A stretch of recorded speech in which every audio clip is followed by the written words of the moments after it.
At the Terror Summit last week, excuse me, I'm wrong, at the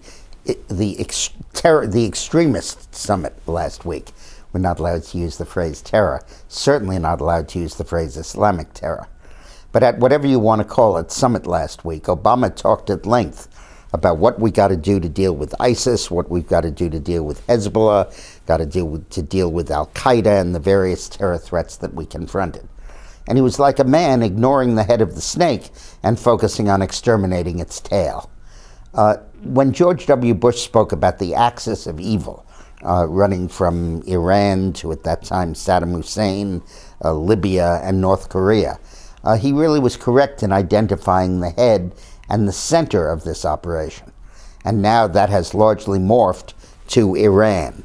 It is Iran that is largely calling the shots for all of these terrorist organizations.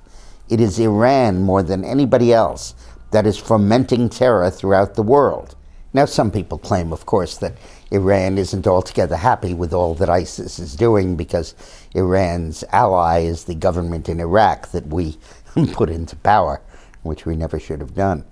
But the point is that just as in the 80s and the 70s, all mischief throughout the world, the 60s, came from Moscow and then from Beijing and Moscow, we have to realize that it now comes largely from Iran.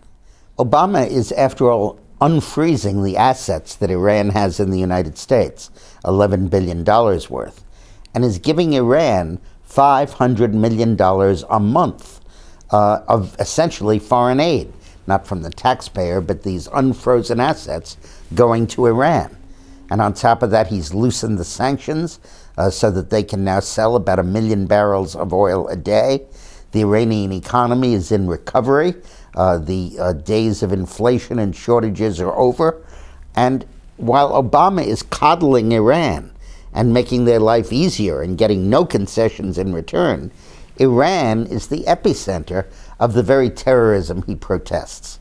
So this is like somebody who is totally ignoring the center of evil and instead dealing with all of its manifestations throughout the world while doing everything he can to help the center of evil recover.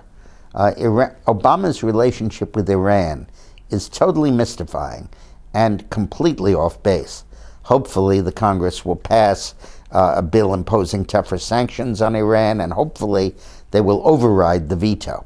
We have to be very careful and closely watch how each of the Democratic senators vote on that override to see who really is an opponent of terrorism. Thanks for watching.